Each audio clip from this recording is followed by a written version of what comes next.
Good evening, everyone.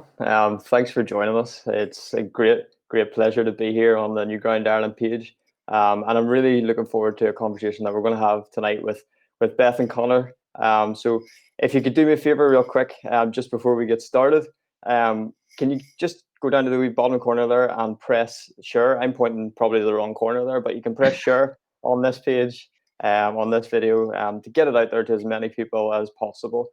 Share this with your world because I can't go onto your Facebook and share it for you.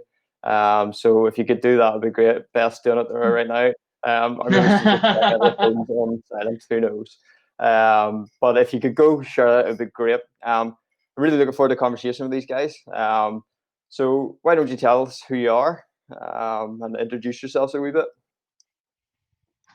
Yes, I'm Conor, not Beth, by the way. I am 23 and I am originally from Dundrum, but I'm now living outside Dungannon. Yes, and I'm Beth. I'm 25 and I'm from Dungannon and still living in Dungannon. Excellent. There's nothing wrong with living in Dungannon. That will be me in a matter of weeks. It's now the new Holy Lands. And I'm You're welcome. So I'm looking forward to being these guys' neighbour very, very soon. So that they can cook for me and do all sorts of nice things and drop parcels at my door. But really tonight we're going to have a quick conversation with these guys. If you didn't know already, these guys are just married, so they're young and in love. They've got the ring to prove it, and it's amazing just to be able to have a conversation with these guys. But really quick, we're going to play a game. Just to get you warmed up, give you a chance to share this video as well. I'm sure a lot of you watching the stream have heard of the game Mr. and Mrs. Yeah. We're going to do a quick round of that. So I've got these guys prepared. They have shoes at the ready. We were playing a game earlier of whose shoes who. So you can take a guess. We've got one Beth shoe, one Conor shoe. And I'm just going to ask them a series of questions. Just how Mr. and Mrs. works. If it's Beth, you hold up Beth's shoe. If it's Conor, then you hold up Conor's shoe. Okay, great. So we're just going to kick us off real quick. And I'm keeping score. So just a wee precursor to this. We played this at Beth and Conor's wedding. As one of the sort of like end games sort of thing. And me and Hannah came last. So this has no reflection on your marriage. I think me and Hannah maybe scored like 3 points. But sure, we'll not talk about that. So by the end of it, if you have 0 points, then we'll ask some questions. But if you match each other in a few, then we'll just guess that you're getting on all right. So first question, right? Straight away, as soon as I say the question, you have the shoe up. So no cheating. Okay. Who's the messiest? I caught near broke the screen. Who's the boss? What was it? Who's the boss? Who's the boss? Oh yeah. Who's the grumpiest? Mm. Oh, depends on the day. Yeah, no, it is me. Sorry. Who has the worst memory? I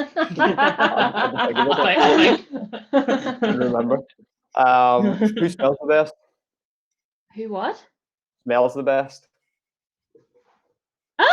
Oh, okay. Sure, you both think each other stink, so yeah, okay. Yeah. We'll go with that. Yeah, so I don't think Who's the best looking? Oh, yeah. Humble. Yeah. Point. It's all good. Who is the most romantic? Great. Who has the best sense of humor? I'm the grumpiest. He's the funny one. He tries to cheer you up.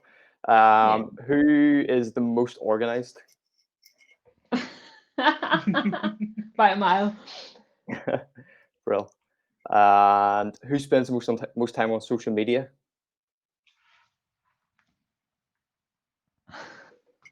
A lot, like. I said that. talk about that after. It's okay. Who takes the longest to get ready? Okay. Who's the fussiest eater? No. I don't know. Not none of us really. Like. That's good. Who's the best cook? Yeah. Who's the smartest? Oh. This could really start arguments, like. I could start arguments on that. Well, Conor to win because he's the smartest. That's it. Who's the best dancer? Oh. I witnessed the first dance, and I can say without a shadow of doubt, neither of you are good dancers. True. Who We've only been can eat practicing that for like 6 months. Got lessons and all. Brilliant. Mm-hmm. Who can eat the most? Who's the most likely to trip over? Ooh. Oh, no need to think about it. That's true. Who has the worst habits?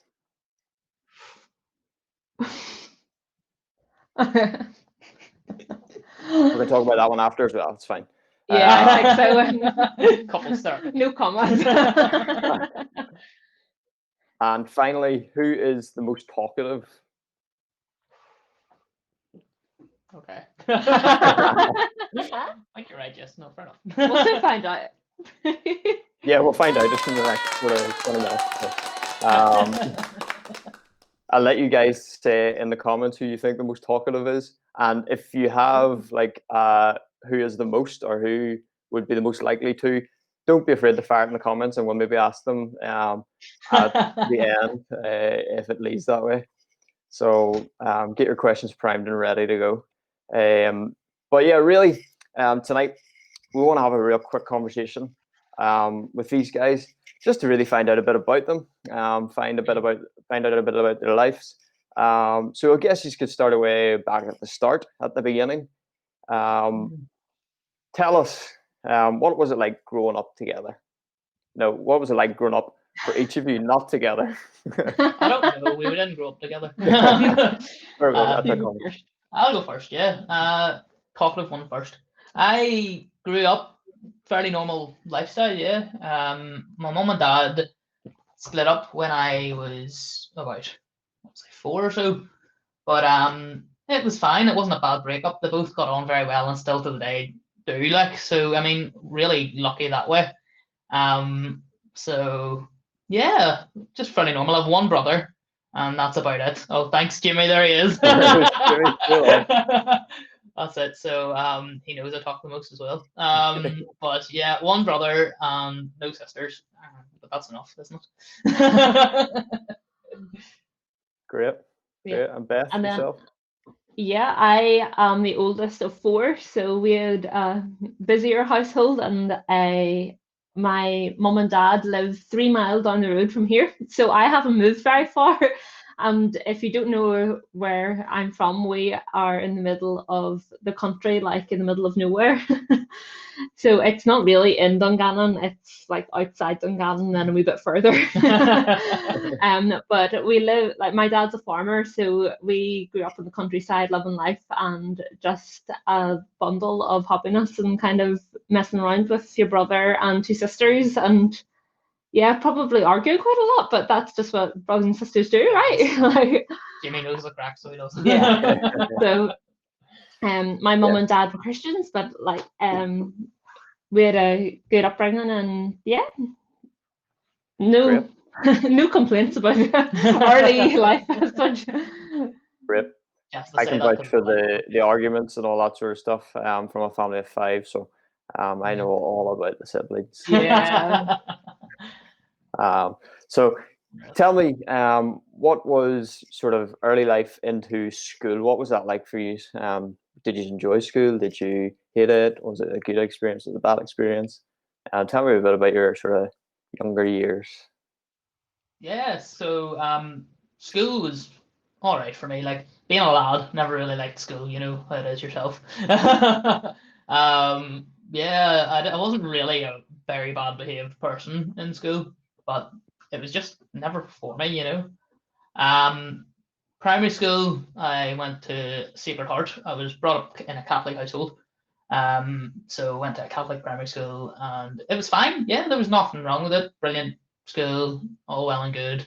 And then I went to Blackwater Integrated College in Downpatrick for high school. And again, like I say, never really liked school, but I did okay grades wise and was fine in school itself. And I think I only got into like 1 or 2 fights, but that's about it really. I didn't knock anyone out, which was good. Yeah, that's good. You probably But no, lost I didn't mind the school. No, here. well, there's Grace Grace doesn't on agree with saying, argue. wants to argue. Never. No, never. We weren't arguing earlier today at all, but no. I believe it, Grace. I believe it. But yeah, as I say, fairly normal upbringing. I had a couple of big things that have happened in my life that have affected me. Mainly, well, as I said earlier, my mum and dad was divorced, which was a bit rough, but we got over it pretty quickly.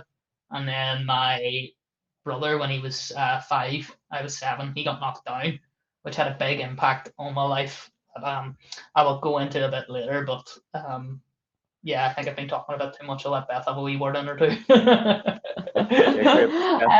us a wee bit about school and that sort of time, really. I didn't mind school. Primary school was like, I liked school. I was that girl in school. I quite liked school. I'm not gonna lie. I went to Donmore Primary School, and then on to Royal School in Dungannon. So I liked school. There's nothing wrong with it. I had really good friends, and I still am really good friends with my friends from high school. I went to the Royal School in Dungannon. I think I just said that a minute ago. And yeah, it wasn't until the end of school where I'm a bit of a worrier sometimes.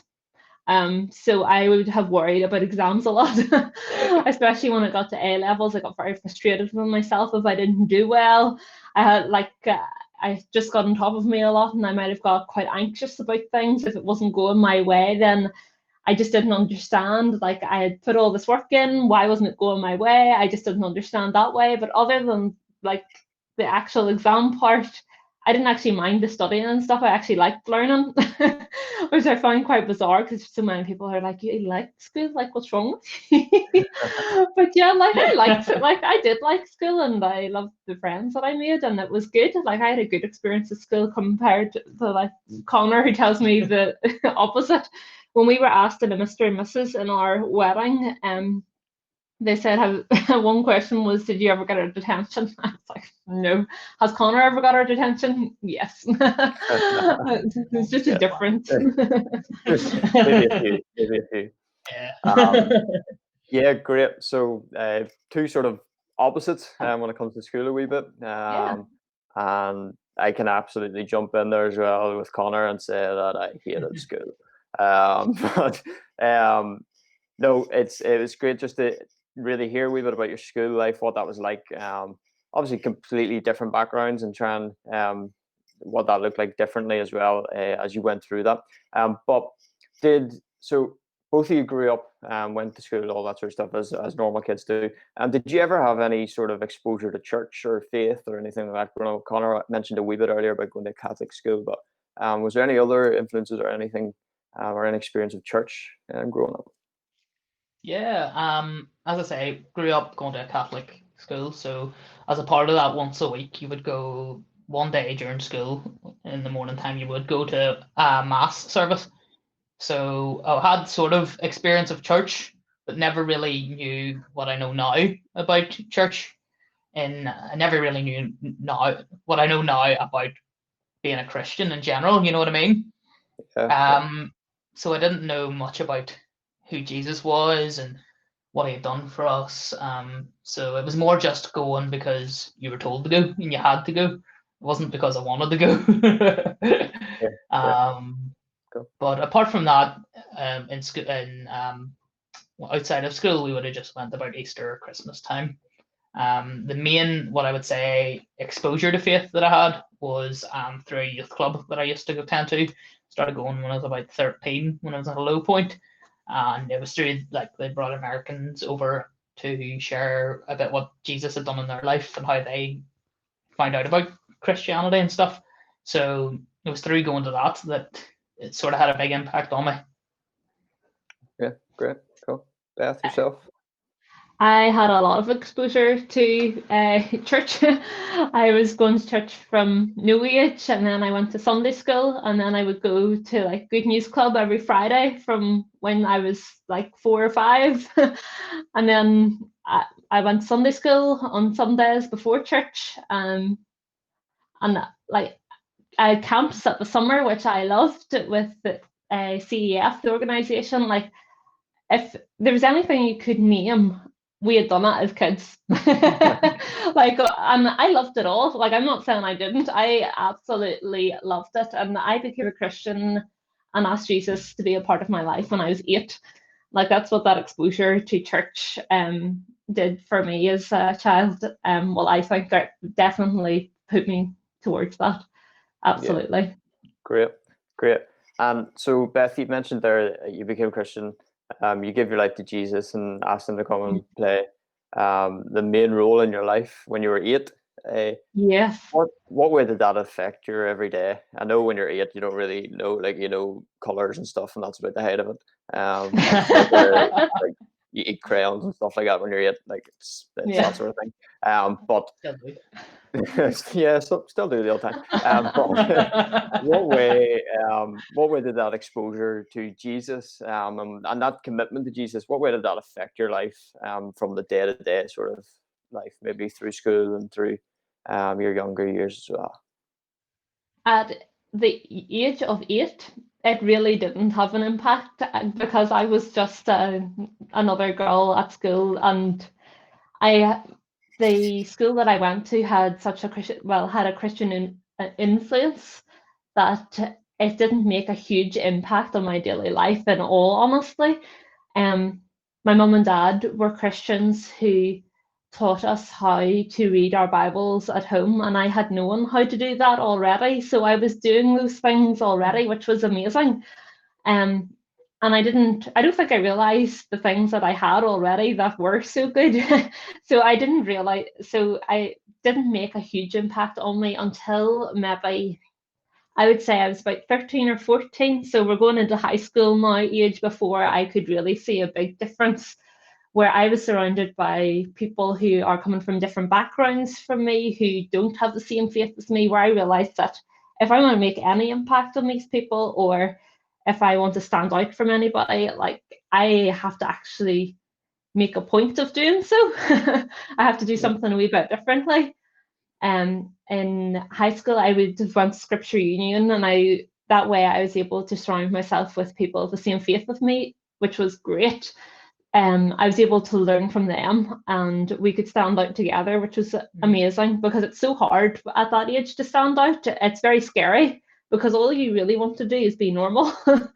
I knew I did anyway at that age. All you want to do is just kind of be normal. To stand out is very scary. But to stand out with a group of friends, that was a step in the right direction for me anyway, and that's what the slight difference was for me. So it didn't make a huge impact on my early life, I must say, but it was a very good starting point. Yeah, absolutely. And Conor, you come from completely different sort of way of life and thinking. What impacted you? At what point did you come to Jesus and surrender your life to him? Fairly later in life. I say fairly. I sound like an old man, don't I? Later than what, 8. So when I was about 18 was when I came to faith. It was through a load of circumstances. Few key things in my life, like I said earlier. When my brother was knocked down, I put a lot of blame on myself, and a lot of hurt and a lot of shame and a lot of guilt. That was my fault because I was there and I was the older brother. And that led into years of counselling, and then I suffered with depression and anxiety from about 7 years old. So the whole way through school, I was going through this in the back of my head.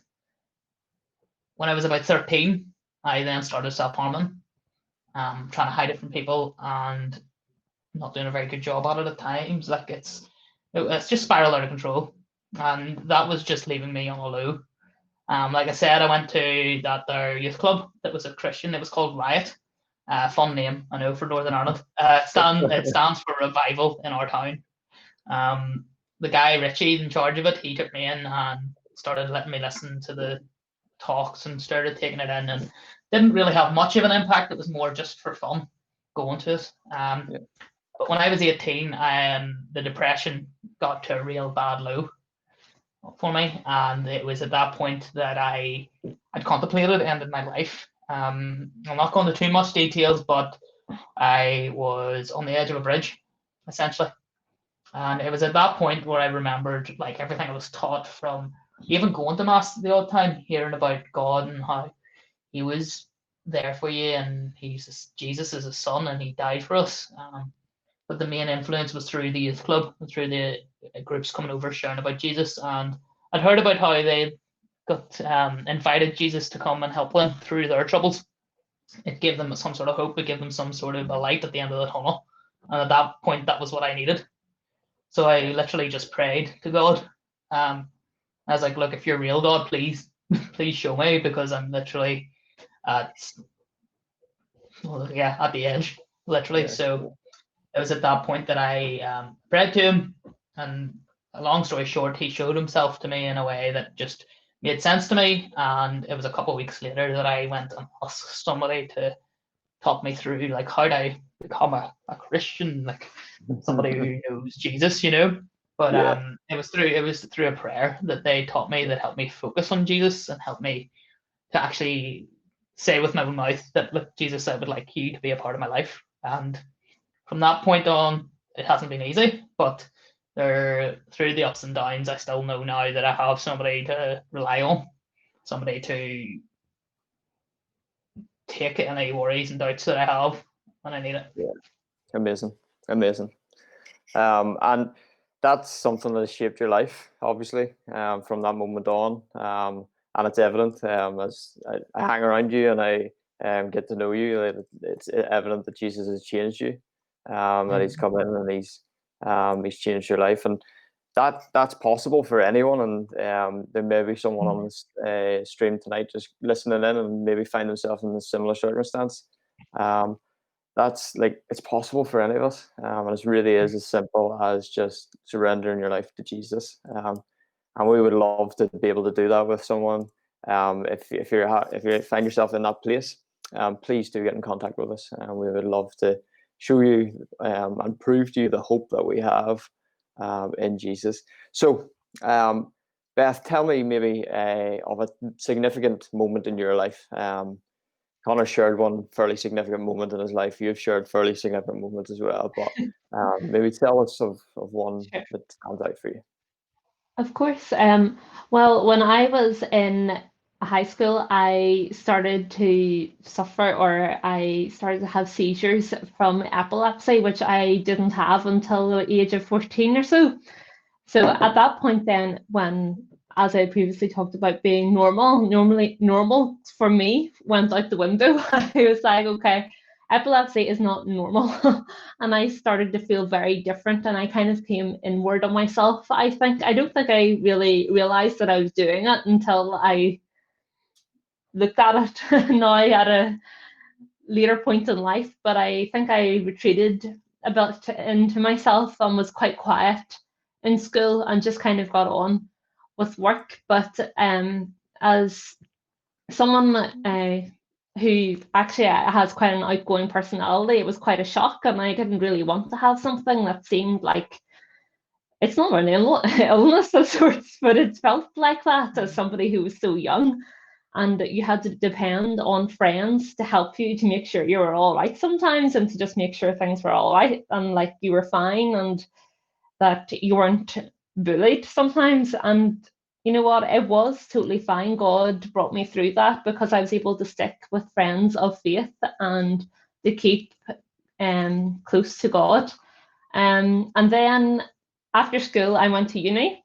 I studied theology, so studying and learning more about God, which brought me even closer to Him. I'm so grateful for it. And after uni, I went on and decided that I would have surgery for my epilepsy beforehand. I was too terrified to do so. But after uni, I decided, this is the time to have it. It just made sense. And everybody was so behind me. I had friends who were all for it, who prayed for me the whole time through it. At this point, I knew Conor, and he was praying for me, and so many others. And I could just feel God's presence at the time. It's very hard to explain the power and the significance in it. And so many people asked, "Are you not scared or terrified of what's going to happen at the time, or what it'll feel like?" But I couldn't help but think that it was all going to be fine, and it would be great on the other side. And there were so many significant things that could have gone wrong, but it all went according to plan, and thank God that it did. I know 11 days after the practice of it, I was supposed to stand up and do a speech of some sorts to family and friends, and they had all said, if you can't make it, it's totally fine. But I was adamant I was going to be there, and I was there 11 days after I had it. I was there, and that was because God made me so well to be there after brain surgery. And it was only God's power and miraculous works that I was there, and I'm well now. I still have epilepsy, but nowhere near to the extent that it was. He really is a miraculous God who works in such miraculous ways. And when you get to know Him and talk to Him just as you would talk to other people and talk to a friend, He speaks back and He works through you. And I really do believe that. Yeah, great. It's amazing to see even two completely different lives, but God shows up. And God is in the midst of a life. So it just shows us that God really cares about individuals. I have a completely different story to both of you as well. But God showed up in my life and turned it upside down, and He can do the exact same for anyone, because He really cares about individuals. And He really cares for you two guys as individuals, but also as a couple. So somewhere along the line in your story, you had to cross paths somewhere. You didn't just like move into this house together like completely random. Like, oh yeah, well, we're married now. Let's go. What was the journey? How did that come about? How did you cross paths? Tell me a wee bit about that happen. How that happened. Well, just after I finished uni, we both did a year interning with Crown Jesus Ministries. So they were spreading the good news of Jesus, just like Riot was, where Conor had been beforehand, but just on a larger scale. So they were spreading good news about Jesus across Ireland. But we were just two tiny individuals interning for them, and they were just spreading it across Ireland and doing an amazing job. There were 9 interns, and we were 2 of them for the year. But yes, one of their rules for their interns was that the interns weren't allowed to date, no romantic relationships. That's it, and clearly that's what happened. During the time of us being there, we didn't date. Well, I say we didn't date. We went on a few not dates outside to meet up for coffee and chat and stuff like that. But apart from that, no, we weren't on friendship dates. Friendship dates. That's it. We got to know each other better, and to be honest, it was through when Beth went into surgery. That's when we started to get to know each other a bit more personal, because I really felt the need that I asked her for prayer. Like, is there anything I can pray for apart from the surgery as well? And it was through like that she gave me requests, then I gave her requests, and it turned out to be like a daily thing that we would message each other every night and like ask if there's anything we can pray for each other. And it was really through that we got to know each other on a deeper level. If it wasn't for that, if it wasn't for Crown Jesus Ministries, we wouldn't know each other. Like, we probably wouldn't be married. Like, it was the fact that we were put in the right place at the right time, almost, as cliche as that sounds, you know. But it really felt like that because, as you say, I'm from Dundrum, which is like 60 odd miles away from Dungannon. Like, let's be honest, and God met us in the middle in Belfast. So we were both traveling 30 odd miles. But it was really the fact that we were able to pray for each other is what like attracted me to Beth. Because yes, obviously she's got the stunning hair and she's stunning as a personality, but it was actually the fact that she loved Jesus just probably more than she'd ever loved me. Like, is really what attracted me to her. It's again cheesy and stuff like that, but as I said, I found out earlier, I'm the more romantic one. Amazing. Yeah, I think that's probably one of the biggest things, and it's why I want to really have a conversation with you guys tonight. Is because you both were chasing after what God wanted you to do, going to Crown Jesus and doing an internship, and you ended up meeting who will be your life partner. And it's just incredible that God begins to work out his plan, regardless of our plans. I know absolutely that Conor was going to Crown Jesus looking at a girlfriend, but we'll not talk about that.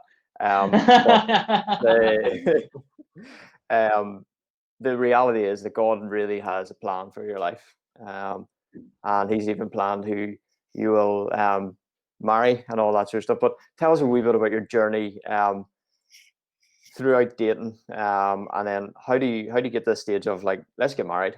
Where did that come about? How's that happen? Tell us a wee bit about that.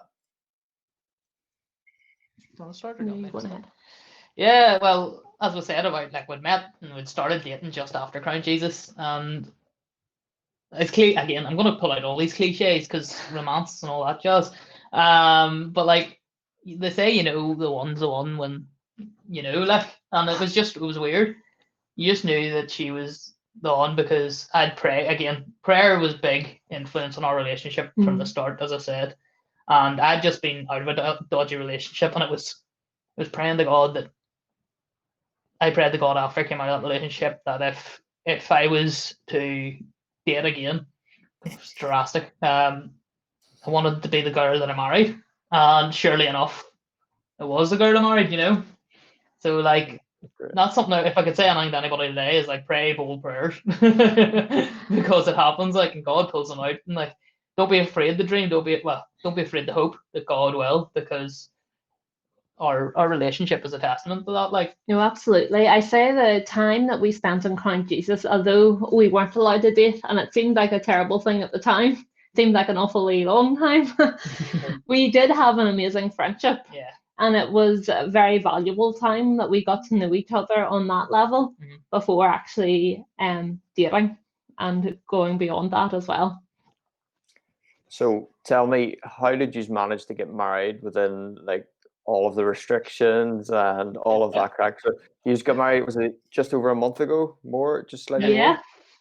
So how did you manage it in the middle of a pandemic?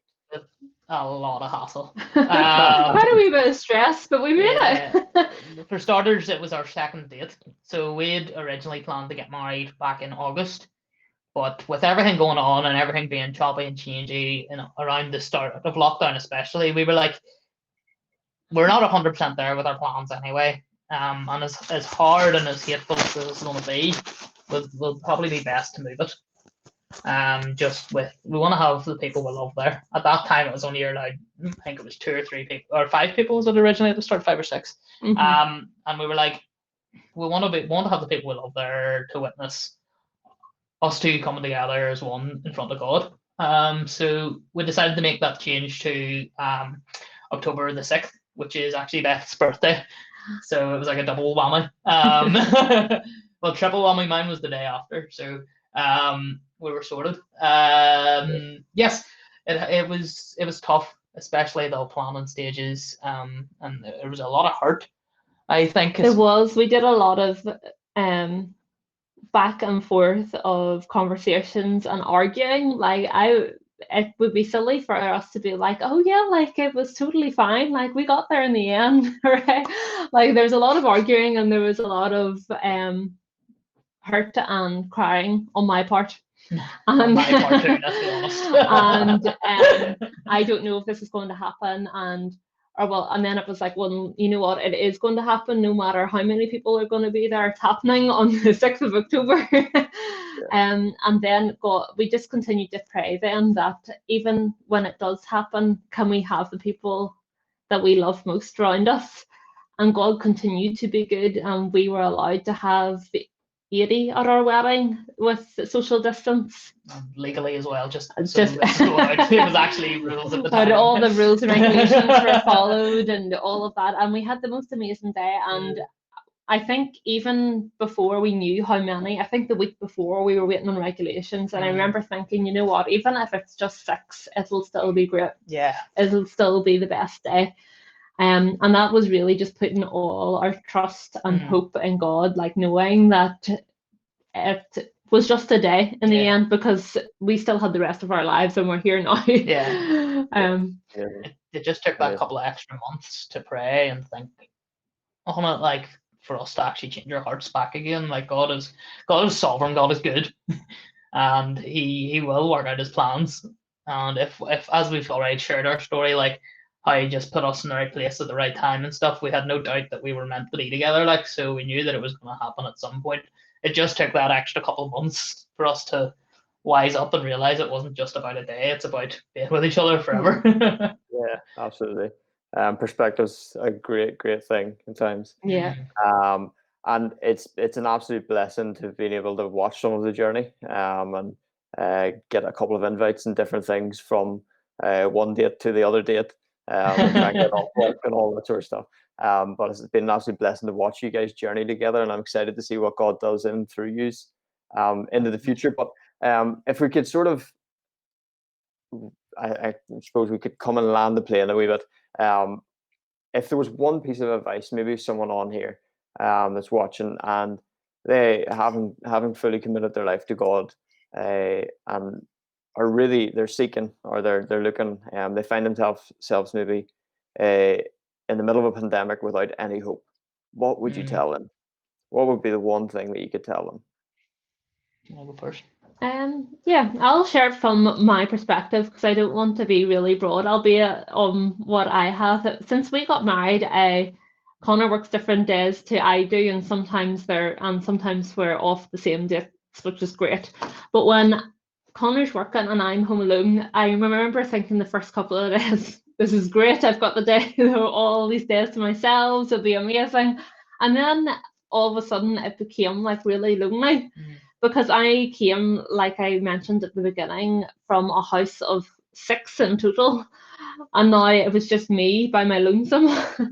And I actually was quite lonely, I realised. I couldn't quite figure out what it was, and then after a couple of days I realised I was just lonely, and I didn't quite know what to do with myself, and there was this just big gap and space around me. And as much as your partner and having someone beside you all of this time and through this pandemic is, and they are amazing, and Conor is amazing. I'm not saying that he's not.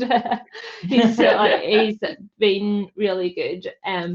He can't be there every minute and every second of every day. There's just this big space. Sometimes when they aren't here, when your loved ones can't be there, I don't know if I'm the only one who feels this, but sometimes just when I'm alone, I know I have to remember and remind myself that God is always here, and I can always reach out to God and speak to Him, and He can fill that gap that can sometimes feel like a void. And I can speak to Him, and I can read about Him in my Bible and learn more from Him, and that's my opportunity to grow again in my faith, because I had been so busy pre-wedding, like getting ready for a wedding and stressing over different things and dresses and hair and all those different things. But now I just like have a clear canvas for doing other things and realizing I can spend more time with God. And if there's any advice I could give to anyone now, is really to spend time, if you have time now in a pandemic where you can spend time in the house with your closest loved ones, spend time properly with them and really get to know them. And when you're alone, I would honestly pick up if you can have access to a Bible, I honestly would advise picking up and reading part of it if you've never even done it before. It's a really good starting point. But speaking to God is honestly fills the void in the space around me, because it gives me hope that there's more than the craziness that's going around us in this life, that we just don't know what's coming next, to be totally honest. Like, I'm not sure if our government do either. As a wise man once said, it's bonkers. it's bonkers. Yeah. But God does know what's coming next, and that's why I try to focus my attention on him. That's it. Yeah, That's absolutely. my advice. If I could give a wee bit of advice to somebody who is maybe on the fence almost about it, I would say do it. Trust God. As crazy as that sounds, as hard as that might sound to do, I was in that place too, mate. Like, if you're on the other end just listening to me, honestly, I was in this place too of like, I've heard about him, I have read bits, very little about him in fairness, but I read bits about him. I was taught about him in school, but like, it took me to be on the very edge before I actually did something about it. I don't want that to be for anyone else, like, because it was a hard place to be in. If you're sitting there now and thinking about it, like, 100% go for it. There's no regrets behind it, like, at all. Like, as Beth has just put it out very clearly, it's knowing somebody's there for you, even at times when we can't be there for each other all the time, like she's already highlighted. And she is my rock in times when I need her. Like, a lot of the time when I struggle, she's always there for me. But there's times when she can't be, and it's at them times when you've got nobody, it feels so lonely, as she says. Yeah. And if I didn't have God, like, I don't know where I would go. I don't know where I would turn to. So if you're there on the other end, like, listening to this, 100% do it. It'll be hard. It'll be hard to start with, but it'll be 100% worth it. The hope out there, and God's good, and it's there. Just reach out and grab it. Amazing. Unreal. It's a fantastic reality that we have, that for you guys as well, that you have the opportunity to lean on each other in a time where sometimes the world seems so dark, and it seems so lonely, that you've got each other to lean on, but also the reality that you have Jesus to lean on, and he's right there with you, and he's right there with us. So, as Conor said, as Beth has said, there's so much hope. We live in a time where everything around us tells us to hope for the next, hope that the next set of regulations will be okay. The next lockdown won't happen. It's all smoke. It's all meaningless, because there's nothing to hope in, because the promises sometimes are empty, and the different things that are going on just can't be hoped in. But we know that we can hope in God. We know we can trust in God and lean on him in times like this, and times that we find ourselves going through in life. It's just an amazing privilege. And so if you would love to jump in on that journey, it's a journey. It's not a destination. It's something that we journey towards, and us three can tell you that as we journey through life, just trying to look a bit more like Jesus. We would love to start that journey with you. So that's our conversation for tonight. It's been amazing to have you guys on. Again, this video will be staying up, so don't be afraid to share it, because I believe this is a story that needs to be out there. And it's a story that someone on your newsfeed needs to hear in this time. So don't be afraid to share it. Just as we close, we're going to play a little song, a song that was written, I believe, by All Sons and Daughters, but covered by Rianne Brownlow of Carland Church and her friend Chloe. It's amazing that we've been given the opportunity to be able to share this with you. But take a moment as this song plays. It's a couple of minutes long. just really to focus in and on God. It's a song called "Rest in You," and it really talks about the ability to rest in God at times where our hearts might be troubled, or our lives might seem chaotic. So take a moment if you want to close your eyes. If you're sitting in the living room with someone, then you can both close your eyes, or you can just sit and listen to the song. But it's an amazing song. And if you are on YouTube and all that sort of stuff, then you can go follow Rianne over there for some other songs as well. There's some amazing covers of different songs on there. But yeah, just be blessed by this video as we play it. And thank you for joining us in the conversation. Bless you. Okay. Bye.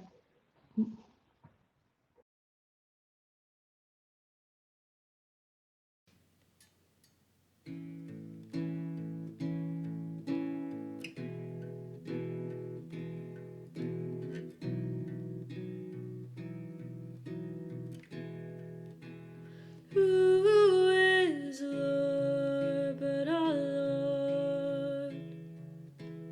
Who is God, only God?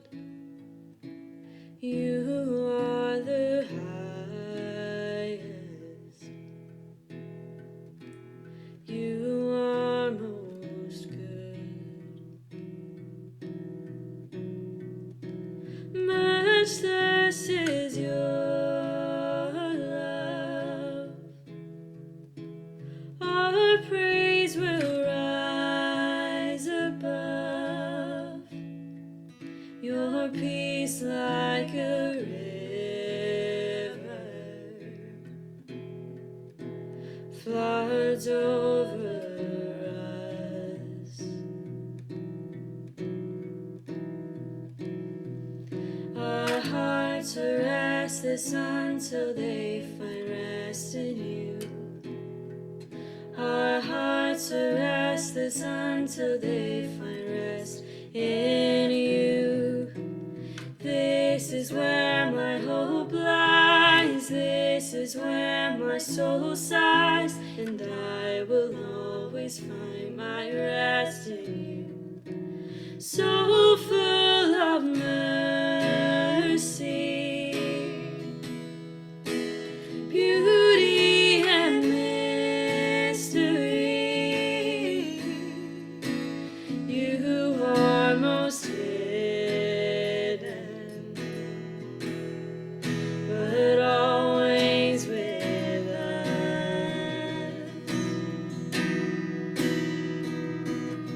Our hearts are restless until they find rest in you. Our hearts are restless until